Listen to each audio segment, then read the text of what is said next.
जी अस्सलाम वालेकुम व्यूअर्स। एक और session market and economic outlook के साथ आपकी खिदमत में हाजिर है। मेरे साथ मोहम्मद अहमद हैं जो हमारे हेड ऑफ रिसर्च, और उनके साथ शऊर तुराबी जो इन्वेस्टमेंट टीम से हैं। काफ़ी सारे वेरिएबल्स आए हैं, इंशाल्लाह वो कोशिश करेंगे कि इस वेबिनार में उनको कवर करें। जी, ओवर टू यू अहमद। जी, थैंक यू तनवीर। तो सबसे पहले तो बजट पेश किया गया पार्लियामेंट में फाइनेंस मिनिस्टर की तरफ से, जिसमें जो मेनली हमें लगता है वो ही लग रहा है कि ये फिलर बजट था। और इसमें हार्डली कोई ऐसी चीज थी जो कि स्पेकुलेट पहले की जा रही थी, जो कि फाइनल प्रपोजल्स का हिस्सा बनी। इसमें मैं मिसाल दे सकता हूँ जी। टैक्स एंड रिजर्व्स पे पहले समझा जा रहा था कि एक क्लॉज शामिल होगी, लेकिन वो शामिल नहीं हुई इस बजट में। सीमेंट्स में एफईडी इंक्रीज की बात हो रही थी, वो भी नहीं कुछ इस तरीके का सामने आया। तो हमें लगता है कि ये बहुत हद तक एक फिलर बजट है, और इसके बाद हमें नजर आ सकता है कि एक और शायद बजट, मिनी बजट की सूरत में गवर्नमेंट लाना चाहे। और इसकी चंद वजूहात इस तरीके से भी हैं कि जो टोटल गवर्नमेंट रेवेन्यू टैक्स की मद में एक्सपेक्ट कर रही है इंक्रीज, वो 2 ट्रिलियन तक अब कर रही है। तो 7.2 ट्रिलियन इस साल और 9.2 ट्रिलियन का टारगेट रखा गया है। तो जो 2 ट्रिलियन का इंक्रीज है, हमें उसकी कॉरेस्पॉन्डिंग जो सोर्सेज हैं, जिनकी बिना पे ये इंक्रीज होगा, उनका फुकदान नजर आ रहा है इसमें। और हमें लगता है कि 1.3 से 1.4 ट्रिलियन तक की शायद गुंजाइश बन जाए अगले माली साल में टैक्स कलेक्शन के हवाले से। इसके अलावा जो पीएसडीपी का नंबर है वो आम अंदाजे से बहुत ऊपर है, और इसका जो हिस्टोरिकल लेवल है वो 500-600 बिलियन के करीब जा पहुंचा है, पिछले कुछ सालों से हम देख रहे हैं। और इसकी यूटिलाइजेशन जो है वो इससे भी कम होती है, 400 से 500 के दरमियान बिलियन।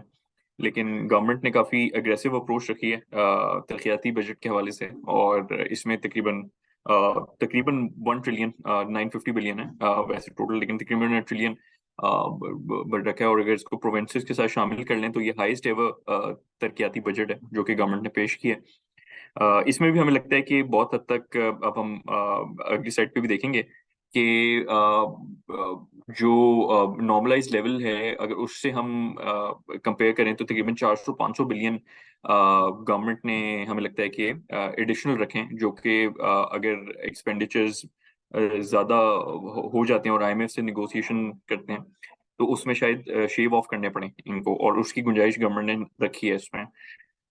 इसके अलावा जो चंद एक क्लॉजेस हैं इस बजट में, जो हमें लगता है कि शायद लिटिगेशन की नज़र हों। और उसमें मेनली जो एक्स्ट्रॉर्डिनरी गेन्स पे टैक्स की इसमें प्रपोजल आया। बिलखुसूस उसमें दो चीज़ों का जिक्र किया गया है। तीसरी चीज़ उन्होंने काफ़ी ओपन रखी है, लेकिन दो चीज़ों में एफएक्स गेन्स और इन्वेंट्री गेन्स आ जाएंगे डायरेक्टली। तो हमें लगता है कि ये क्योंकि रेट्रोस्पेक्टिव नेचर का टैक्स होगा, और रेट्रोस्पेक्टिव नेचर का हमने पिछले कई बजट्स में देखा है कि जब भी नाम रेट्रोस्पेक्टिव का आता है तो वो मामला जो है वो हमेशा कोर्ट्स में जाता है कॉरपोरेशंस की तरफ से, है कि हम पहले से इस इनकम पे टैक्स दे चुके हैं। तो वो फिर गवर्नमेंट के लिए बड़ा मुश्किल हो जाता है कि अपना केस बनाना कि रेट्रोस्पेक्टिव बेसिस पे टैक्स हो। फिर दूसरी चीज ये है कि अगर इन्वेंट्री गेन्स पे टैक्स होता है तो उसका एक पूरा मैकेनिज्म बनाने में बहुत हमें लगता है कि एक बहुत कम्बसम रेगुलेशंस सामने लानी पड़ेंगी, और उसको इम्प्लीमेंट करना तकरीबन इम्पॉसिबल ही होगा। कि कौन सी कंपनी ने कितनी प्राइस पे एक कमोडिटी परचेज की है, और फिर उस पे कितना इन्वेंट्री गेन निकल रहा है, तो ये तकरीबन नेक्स्ट टू इम्पॉसिबल चीज है हमें लगता है। तो ये शायद इम्प्लीमेंट गवर्नमेंट को कराना मुश्किल होगा। इसके अलावा बोनसेस पे 10% एडवांस टैक्स प्रपोज किया गया। और हमने देखा है कि पिछले कुछ महीनों में, क्योंकि रिजर्व्स पे टैक्स की बात हो रही थी, तो खासतौर पे लिस्टेड कंपनीज जो हैं उन्होंने एक इंक्रीजिंगली हमें नजर आ रहा था ट्रेंड के ज्यादा से ज्यादा बोनसेस वो दे रहे थे एक्स्ट्रॉर्डिनरी जनरल मीटिंग्स करवा के। तो उस को वो तो खैर चीज नहीं हुई रिजर्व्स पे टैक्स, तो अब अलबत्ता बोनसेस पे 10% एडवांस टैक्स। तो हमें लगता है कि जो बोनसेस बहुत सारी कंपनीज दे रही थी, अब वो अपने शायद फैसले पे नजरसानी करें, और गोइंग फॉरवर्ड क्योंकि टैक्स लग गया तो शायद एक डिसइंसेंटिव पैदा हो गया टुवर्ड्स बोनसेस। जी, if you can move on to the next slide please.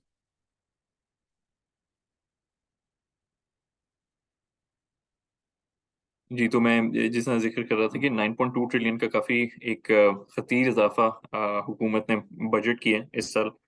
और डेट सर्विसिंग का नंबर इंटरेस्टिंगली 7.3 ट्रिलियन पे गवर्नमेंट ने बनाया है, जो कि हमें लगता है कि काफी अंडरस्टेटेड है। और हमारी जो प्रिलिमिनरी कैलकुलेशंस हैं उसके मुताबिक ये आराम से नंबर हमें लगता है कि 8 ट्रिलियन क्रॉस कर जाएगा।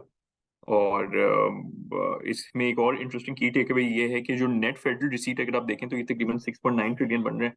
और डेट सर्विसिंग ही अगर आप सिर्फ अकाउंट फॉर कर लें तो गवर्नमेंट फ्रॉम डे वन जो है वो 400 बिलियन का डेफिसिट पे खड़ी होगी। मतलब जो कंप्लीट फेडरल रिसीट्स हैं वो सिर्फ डेट सर्विसिंग के लिए इस्तेमाल हो जाएंगी, और इनफैक्ट वो भी नाकाफी होंगी जो बजटेड नंबर्स हैं उनके मुताबिक।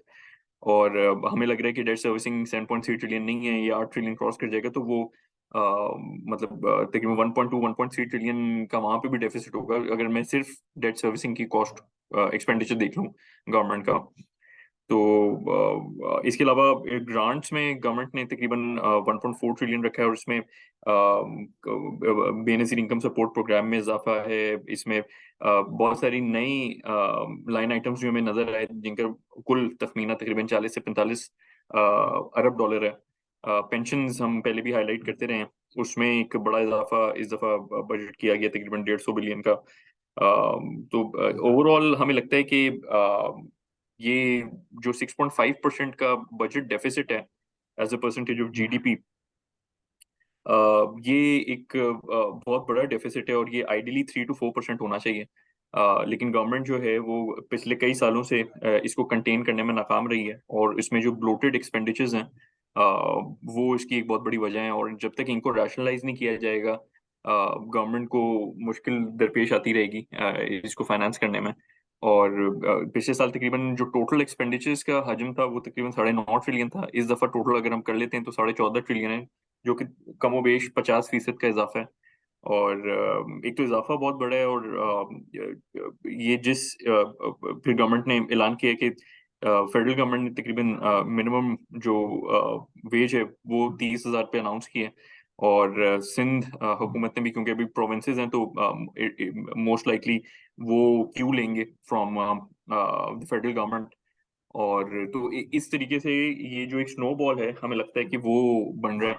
और क्योंकि आईएमएफ निगोशिएशंस भी अभी हम इस बजट के बाद जारी होंगी और जारी रहेंगी, तो मेरा ख्याल है कि ये काफी मुश्किल हो जाएगा गवर्नमेंट को इसको डिफेंड करना बजट को। और मेरा ख्याल है कि शायद मिनी बजट की जो एक सूरत हाल है वो हमें नजर आ सकती है अगले कुछ महीने में।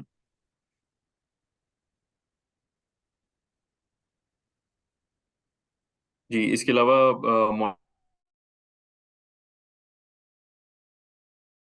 मॉनेटरी पॉलिसी भी बजट और मॉनेटरी पॉलिसी अनाउंस हुई है।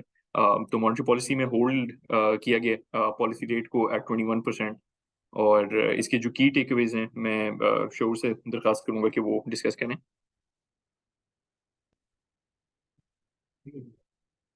जी अस्सलाम वालेकुम एवरीवन। सो कल स्टेट बैंक की मॉनेटरी पॉलिसी कमेटी ने इंटरेस्ट रेट को 21% पर ही अनचेंज्ड रखा था। और प्राइमरीली उनका ये स्टांस था कि जो मॉनेटरी टाइटनिंग पिछले कुछ मंथ्स में की है एमपीसी ने, उसकी वजह से और उसके जो इम्पैक्ट्स हैं वो भी काफ़ी हद तक इकोनॉमी पर अब नज़र आ रहे हैं। एलएसएम कॉन्ट्रैक्ट हो रहा है। जीडीपी जो हमने देखा कि FY 23 में जो रियल जीडीपी ग्रोथ थी, जो एक्सपेक्ट कर रहे थे उससे सिग्निफिकेंटली कम थी। तो मॉनेटरी पॉलिसी का ये स्टांस था कि अब इन्फ्लेशन जो है वो जो 38% रिकॉर्ड किया गया था मंथ ऑफ मई में, वो ये एक्सपेक्ट कर रहे हैं कि अब ये प्रेटी मच पीक आउट हो चुका है। और आगे जाके गोइंग फॉरवर्ड इन्हें लगता है कि ग्लोबल कमोडिटी प्राइसेस की जो मॉडरेशन है, इसके साथ साथ high base effect kick in होगा, जिसकी वजह से जून 23 से आगे हमें लगता है कि इन्फ्लेशन अब थोड़ा डाउनवर्ड ट्रेंड पर हमें नजर आएगा। इसके साथ उन्होंने ये भी कहा है कि जो फेडरल गवर्नमेंट ने जो बजट अनाउंस किया है वो भी स्लाइटली कॉन्ट्रैक्शनरी बजट है, और बट उन्होंने मॉनेटरी पॉलिसी कमेटी का ये स्टांस था कि करंट अकाउंट डेफिसिट जो है वो ब्रॉडली इन चेक रहेगा, लेकिन अगर रीपेमेंट्स क्योंकि ज़ाहिर आ रही हैं और अगले साल में डिसबर्समेंट्स अगर नहीं होती हैं तो जो हमारे फॉरेक्स रिजर्व्स हैं उस पर प्रेशर मेंटेन हो सकता है, जो कि इवेंचुअली हमारे एक्सचेंज रेट पर प्रेशर एक्सर्ट करता है, और जो कि एक बहुत बड़ा फैक्टर है इन्फ्लेशन को ड्राइव करने में। तो बारिंग एनी एक्सटर्नल फैक्टर्स, एमपीसी का ये व्यू था कि इन्फ्लेशन जो है वो पीक आउट हो चुका है, और इसलिए उन्होंने इंटरेस्ट रेट को 21% पर अनचेंज रखा है। इसके साथ साथ उनका व्यू है कि मीडियम टर्म रेंज जो 5 to 7% की जो टारगेट रेंज है वो by the end of FY25 achieve की जा सकती है।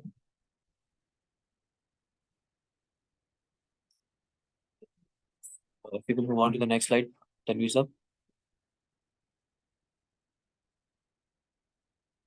ओके सो ये हम एक स्नैपशॉट प्रेजेंट करते हैं। मार्केट वैल्यूएशंस अभी भी हम देख सकते हैं कि जो पिछले कुछ सालों का एक मीन प्रेजेंट करते हैं, और इसके साथ जो करंटली जिन लेवल्स पर मार्केट है वो हम इसके साथ बताते हैं। सो हम देख सकते हैं कि मार्केट कैप टू जीडीपी का जो सबसे पहला ग्राफ है उसमें 23% एवरेज रहा है सिंस FY 2005, जो कि अभी करंटली FY 23 में ये गिरकर और 8% हो चुका है। अब इसके ज़्यादा रीजंस हम सबको पता है। जो रिसेंट इकोनॉमिक एक स्लो डाउन है उसकी वजह से कंपनीज की प्राइसेस के ऊपर जो एक नेगेटिव सेंटिमेंट है, सारे प्राइसेस डिक्लाइन हुई है तो मार्केट कैप आपकी पूरी मार्केट का डिक्लाइन होता है, और ये कॉन्सिक्वेंटली डिक्लाइन होता है। तो हम देख सकते हैं कि 23% की एवरेज जो रही है पिछले कुछ कमोबेश 18 सालों की, वो अब गिर के 8% पे आ चुका है। सिमिलरली अगर हम प्राइस टू बुक मल्टीपल्स देखें तो वो भी जो हिस्टोरिकली 1.68 की एवरेज थी वो अब ऑलमोस्ट उसका आधा हो चुका है, 0.7 ये आ चुका है करंट लेवल्स पर, जो कि it is less than half of what it's averages. इसके साथ ही प्राइस टू अर्निंग्स रेशो की अगर हम बात करें तो वो भी हम एक सिग्निफिकेंट डिक्लाइन उसमें देख रहे हैं। 3.3 टाइम्स पर हमारा प्राइस टू अर्निंग्स रेशो है, जो कि अगेन एवरेज जो ओवर 8 टाइम्स थी उससे काफ़ी नीचे है। एंड डिविडेंड यील्ड अभी जो हमारे करंटली जो मार्केट ऑफर कर रही है वो 8.9% कर रही है, जो कि रीजन में भी ऑलमोस्ट सबसे ज़्यादा ही है। और हिस्टोरिकल अगर हम नंबर्स देखें तो 6% की डिविडेंड यील्ड है हमारी सिंस FY 2008, जो कि अब ऑलमोस्ट 9% पर हमारी मार्केट की डिविडेंड यील्ड आ चुकी है।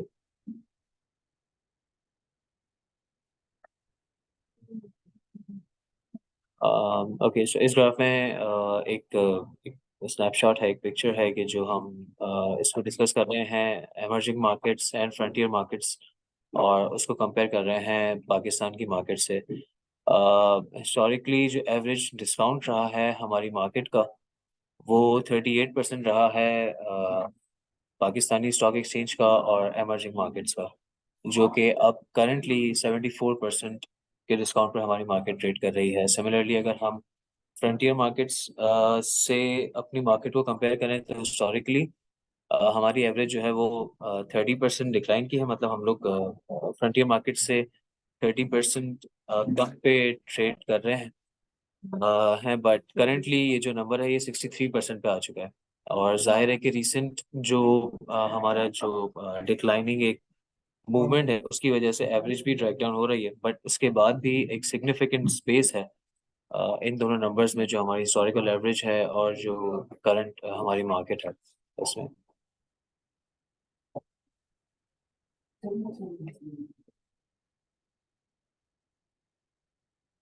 ओके, सो इस स्लाइड में हम अपने फंड्स की वैल्यूएशंस बताते हैं relative to indexes. So KC 100 index, अगर हम प्राइस टू अर्निंग्स रेशियो पर देखें तो KC 100 इंडेक्स का इस वक्त प्राइस टू अर्निंग रेशियो 3.3 है, जो हमने पहले भी डिस्कस किया था कि जो अपने हिस्टोरिकल एवरेज से काफ़ी ज़्यादा नीचे है। बट अगर हम हमारे फंड्स की बात करते हैं तो USF जो हमारा फ्लैगशिप कन्वेंशनल फंड है, उसका जो प्राइस टू अर्निंग्स रेशियो है वो 3 टाइम्स के ऊपर है। इसी तरह से जो हमारा UBL रिटायरमेंट सेविंग्स फंड है वो 3.2 के मल्टीपल पर ट्रेड कर रहा है। UBL फाइनेंशियल सेक्टर फंड के, जिसमें फाइनेंशियल सेक्टर कंपनीज है प्राइमरीली बैंक्स, वो 1.7 के मल्टीपल पे ट्रेड कर रही हैं। इसका मतलब ये है कि जो प्राइस है उनकी और जो अर्निंग्स है वो सिर्फ 1.7 टाइम्स है अभी उनकी prices related to their earnings. इसी तरह से अगर हम इस्लामिक फंड्स की बात करें तो हमारे इस्लामिक फंड्स जो हैं वो अल-अमीन शरिया स्टॉक फंड 3.7 के मल्टीपल पर है, और जो हमारा इस्लामिक रिटायरमेंट फंड है वो 3.9 के मल्टीपल पर है। AIEF जो हमारा अल-अमीन इस्लामिक एनर्जी फंड है, जिसमें as the name implies energy के स्टॉक्स हैं, वो इस वक्त 2.1 के मल्टीपल पे ट्रेड कर रहा है। सो जो हमारे फंड्स हैं वो तकरीबन सारे ही फंड्स KC 100 इंडेक्स से भी अट्रैक्टिव वैल्यूएशंस पर इस वक्त ट्रेड कर रहे हैं। डिविडेंड यील्ड की अगर हम बात करें तो KC 100 इंडेक्स की डिविडेंड यील्ड 8.9% है, जो हमने पहले देखी थी पिछली स्लाइड में। USF की हमारी डिविडेंड यील्ड KC 100 इंडेक्स से रिलेटिवली बेहतर है 10.6% पर। URSF again is offering a better dividend yield than KC 100 index, which is at 9.2%. Banking sector ज़ाहिर है हमें पता है कि उनकी डिविडेंड यील्ड वैसे ही बहुत अट्रैक्टिव लेवल्स पर है इस वक्त, so it's offering 18.9% dividend yield.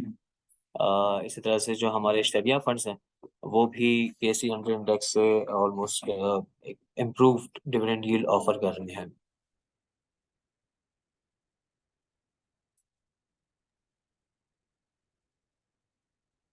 Okay, शुक्रिया शऊर एंड मोहम्मद अहमद। अच्छा, कुछ क्वेश्चंस हैं जो रीसेंट बजट के तनाजुर में हम बात कर लेते हैं। अ, इसमें आपको क्या लग रहा है कि किन सेक्टर्स के लिए बजट थोड़ा पॉजिटिव सेंस में आया है कि उनकी अर्निंग्स पे कोई खास इम्पैक्ट नहीं बल्कि शायद बेहतर हो जाए, और स्पेशली लिस्टेड सिक्योरिटीज के कॉन्टेक्स्ट में, और किन सेक्टर्स के लिए थोड़ा सा ये नेगेटिव बजट है? नहीं, अगर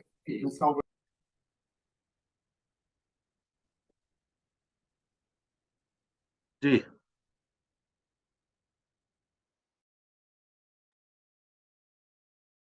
जी, जनरली अगर देखें तो मतलब जैसे मैंने पहले भी बताया कि ये बहुत हद तक हमें लग रहा है कि फिलर बजट है, तो ये बहुत हद तक आपको सेक्टर्स पे नजर आएगा कि इसका न्यूट्रल इम्पैक्ट है।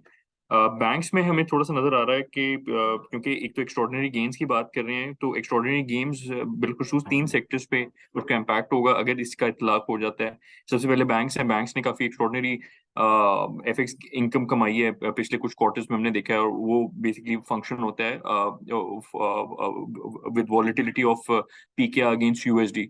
तो उसकी मद में हमें नजर आया कि बहुत बड़े अमाउंट्स बैंक्स ने जो है वो गेन की सूरत में कमाया है। इसके अलावा टेक्सटाइल और IT सेक्टर जो है वो, क्योंकि एक्सपोर्ट ओरिएंटेड नेचर है उनकी, तो वो इससे इम्पैक्ट हो सकते हैं। लेकिन अलबत्ता इसकी प्रोबेबिलिटी इस मेजर की होने की हमें कम लगती है, तो उस हिसाब से भी फिर ये न्यूट्रल हो जाता है। सुपर टैक्स एक इस तरह की चीज है कि पिछले फाइनेंस बिल में वो सिर्फ एक वन ऑफ आइटम के तौर पे कुछ सेक्टर्स पे लगा था, और तो इस दफा हुआ ये है कि सुपर टैक्स एक तो उसको रैशनलाइज किया गया है, और रैशनलाइज करने के बाद उसकी स्लैब्स भी बढ़ा दी हैं। तो पहले 300 मिलियन से ऊपर जिनकी इनकम थी, और अगर वो स्पेसिफाइड सेक्टर्स में फॉल करते थे तो उन पे टैक्स लगता था एडिशनल। अब ये हटा दिया गया है और अब 500 मिलियन से उन्होंने ऊपर पे 10% तो खैर कर दिया है, लेकिन वो उसकी मद में सारे सेक्टर्स ही फिर आ जाते हैं। अगर आपकी कंपनी 500 मिलियन से ऊपर कमा रही है तो उस पर 10% एडिशनल टैक्स लग जाएगा। तो ये जनरली एक नेगेटिव है, और ये वन ऑफ भी नहीं है, क्योंकि जो वर्डिंग फाइनेंस बिल में इस्तेमाल हुई है वो टैक्स से 23 ऑनवर्ड्स है। तो ये बेसिकली लग यही रहा है कि एक परपेचुअल बेसिस पे गवर्नमेंट ने इस चीज का इतलाफ कर दिया है। एक और चीज गवर्नमेंट ने ये की है कि नहीं, 0.6। सॉरी सॉरी, आपकी बात काट रहा हूँ। ये जो सुपर टैक्स लगाया, ये 23 टैक्स ईयर भी इंक्लूडिंग रिट्रोस्पेक्टिव कर दिया, या 24? नहीं, तो बेसिकली ये टैक्स है 23 और प्रीसीडिंग 5 years है, और ये अच्छा, मतलब on on on on going basis पे ये अगर इन स्पिरिट ये उसी तरीके से इम्प्लीमेंट हो जाता है जैसे ये लिखा हुआ है, तो इसमें फिर होगा ये कि 23 से अगर पीछे हम 5 साल चले जाएं तो टैक्स ईयर 18 से 23 बनता है। फिर टैक्स ईयर 24 में जब जाएंगे तो 19 से 24। तो वो रिवॉल्विंग ट्रेलिंग बेसिस पे इनफैक्ट वो आगे बढ़ता रहेगा। नहीं, मैं ये सुपर टैक्स की आप बात कर रहे थे ना? सुपर टैक्स तो नेक्स्ट ईयर से है ना? वो जो एक्स्ट्रा ऑर्डिनरी इनकम है वो शायद प्रीसीडिंग पे लगाना चाह रहे हैं, जो प्रैक्टिकली शायद पॉसिबल नहीं होगा। जी जी जी जी जी, बिल्कुल बिल्कुल बिल्कुल अच्छा, ये बिल्कुल। ये सुपर टैक्स जो है, इट्स फॉर एनी एंटिटी? ये इंडिविजुअल पे भी लग जाएगा 150 से ऊपर?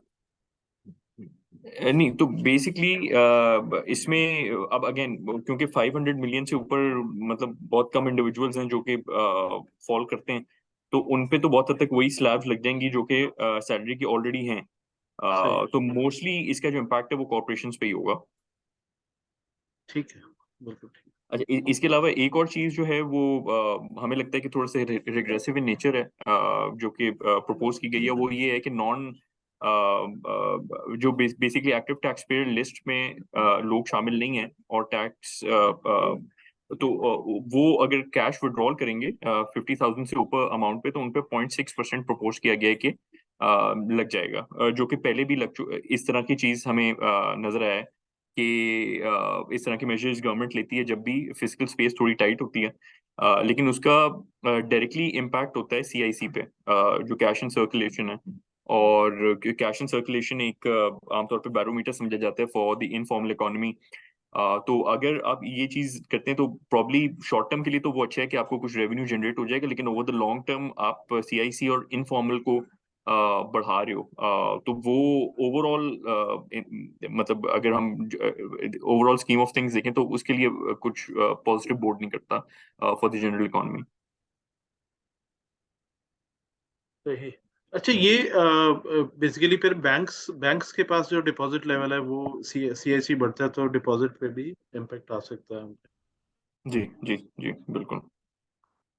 और ऑलरेडी मेरे ख्याल है कि हम लोग हमारा one of the highest CIC level है। तो तकरीबन अगर 27 ट्रिलियन की हमारी मनी सप्लाई है तो तकरीबन 8 ट्रिलियन बनता है, तो इट्स अ शेड अंडर 30% जो सीआईसी है, जो कि ऑलरेडी बहुत हाई लेवल है, और this used to be around 22% a few years ago. तो ये इन मेजर्स के बाद ही बढ़ गया था टूवर्ड्स 28-29%। तो ओके, अब मुझे नहीं पता कि ये और कितना बढ़ सकता है, क्योंकि ये ऑलरेडी बहुत हाई लेवल पे भी है, लेकिन अगेन मतलब doesn't bode well for the economy. Okay. अच्छा, रियर लास्ट रिपोर्टेड क्या नंबर आया था? इफ अगर अपने हमारे व्यूअर्स के लिए जरा उसको अगर बता दें।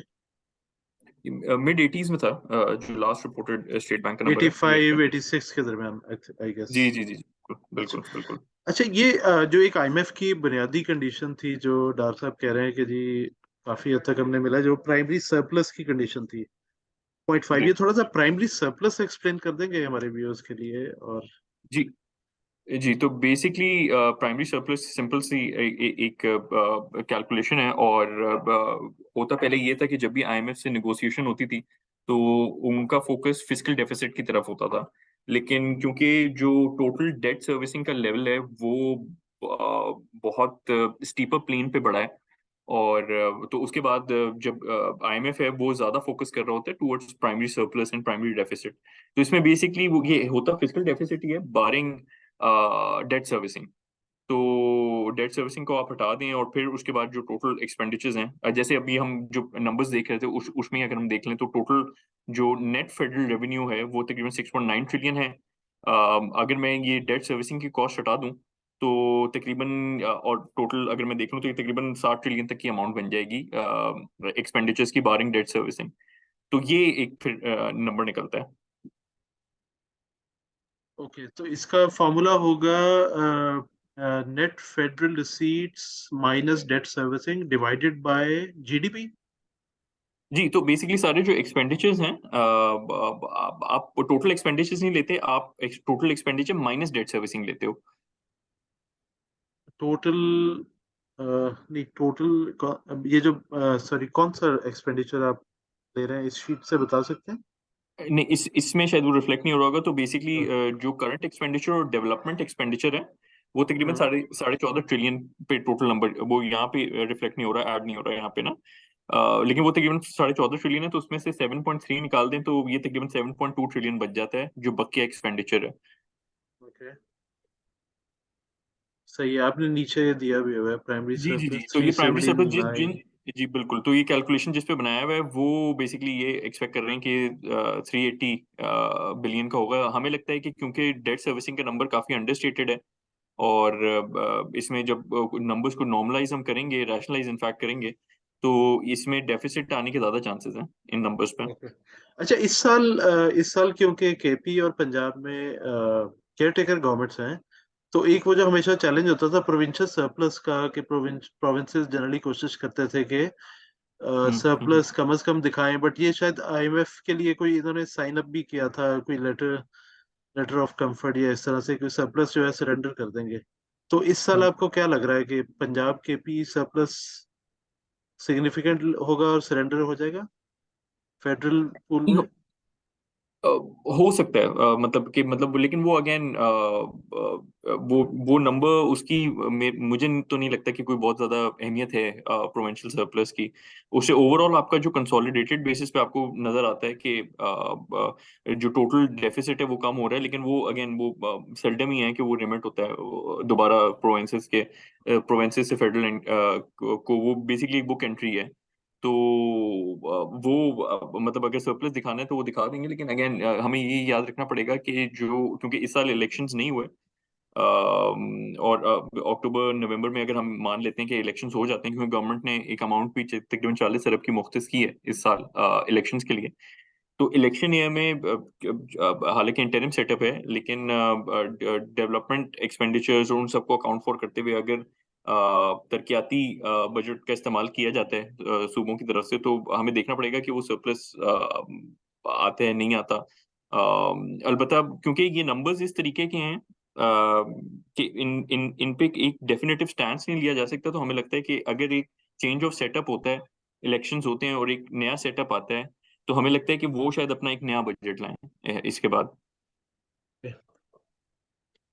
अच्छा, मेन तो हमारी मार्केट यानी वैल्यूएशन के पॉइंट ऑफ व्यू से तो काफी अच्छी लगती है, बट मेन ड्राइवर तो लिक्विडिटी है, और लिक्विडिटी सॉर्ट ऑफ एक किस्म का थोड़ा सा, एक तो हाई इंटरेस्ट रेट एनवायरनमेंट है, तो लोग मनी मार्केट की तरफ ज्यादा रुझान है, और वहाँ यानी काफी सारी लिक्विडिटी जो है वो उधर डाइवर्ट हो रही है। सो इक्विटी में क्या ऐसा ट्रिगर होगा कि यहाँ से मार्केट जो है लेट्स से 10% 20% की अपसाइड देख सकती है? आपके ख्याल में क्या ट्रिगर्स होंगे? मेरा ख्याल है कि जो रेट कट जब भी हुआ है, और हमें नजर आ रहा है कि अभी जो पॉलिसी रेट है वो होल्ड हुआ है, और जब भी हमने देखा है कि पीकिश लेवल्स पे चले जाते हैं इंटरेस्ट रेट्स, तो एक वहां से रैली इंसू करती है इक्विटी मार्केट में। तो क्योंकि अभी ऑलरेडी 21% से ऊपर हमें नजर नहीं आ रहा कि ये बहुत हद तक हमें लग रहा है कि पीकिश लेवल जा चुका है कोर इन्फ्लेशन के हवाले से, हेडलाइन इन्फ्लेशन के हवाले से। इनफैक्ट जो जून का महीना है, उस मई के महीने में तो खैर हाईएस्ट एवर इन्फ्लेशन आई है 38% पे, लेकिन जून के महीने में हम एक्सपेक्ट कर रहे हैं कि ये काफी सिग्निफिकेंटली टेपर डाउन कर जाएगा हाई बेस इफेक्ट की वजह से, और ये 30% के आसपास हमें नजर आ सकता है। तो ओवरऑल कमोडिटी प्राइसेस भी अब हम देखें तो उसमें एक स्लोनेस है, सॉफ्टनेस है, और ऑयल भी जो है वो तकरीबन 70 के आसपास है पर बैरल। तो इन सब चीजों को जब अकाउंट फॉर करते हैं तो हमें लगता है कि यहाँ से एक रैली इंशू कर सकती है इक्विटी मार्केट में, और हिस्टोरिकली ये चीज ट्रांसपायर भी करती है। अच्छा, ये सिर्फ एक मेरे ख्याल है सरसी सा सवाल है, इसको बस कंफर्म कर दीजिएगा कि आपकी जो वैल्यूएशंस हैं उसमें अभी ऑब्वियसली ये जो बजट प्रपोज हुआ है इसका इम्पैक्ट अभी टैक्सेशन का इनकॉर्पोरेटेड नहीं होगा। ये एक दफ़ा मेरे ख्याल है कंप्लीट फाइनेंस एक्ट पास हो जाए तो फिर आप अपनी वैल्यूएशंस और अर्निंग फोरकास्ट जो चेंज करेंगे। Is that correct? जी जी जी जी बिल्कुल, और उसकी दो तीन वजूहात भी हैं। सबसे बड़ी वजह तो ये है कि अब जैसे मैं आपको बता रहा था कि जो एफएक्स गेन को जो एक्स्ट्रॉर्डिनरी गेन्स के अंडर टैक्स करने की बात है, उसका कोई मैकेनिज्म सामने नहीं आया। अब जैसे बोनस शेयर को टैक्स करने का एक पूरा गवर्नमेंट ने इस दफा एक नया पार्ट डाला है जिसमें उन्होंने पूरा समझाया है कि किस तरीके से होगा। ऐसी चीज एक्स्ट्रॉर्डिनरी प्रॉफिट्स पे कुछ सामने आई नहीं है। तो वंस उस पर थोड़ी सी क्लैरिटी आ जाए तो मेरे ख्याल है कि ज्यादा बेहतर हम गेज कर पाएंगे कि ये किस तरीके से प्ले आउट करती है चीज। चलिए ठीक है जी, बहुत शुक्रिया शऊर एंड मोहम्मद अहमद। तो नाजरीन, इसी के साथ हम आपसे इजाज़त चाहेंगे, इंशाल्लाह अगले महीने फिर हाजिर होंगे। और अगले महीने बजट भी पास हो चुका होगा, फाइनेंस एक्ट भी, तो एक और सेशन इसके बारे में डिटेल करेंगे। बहुत शुक्रिया, thank you. Thank you, thank you.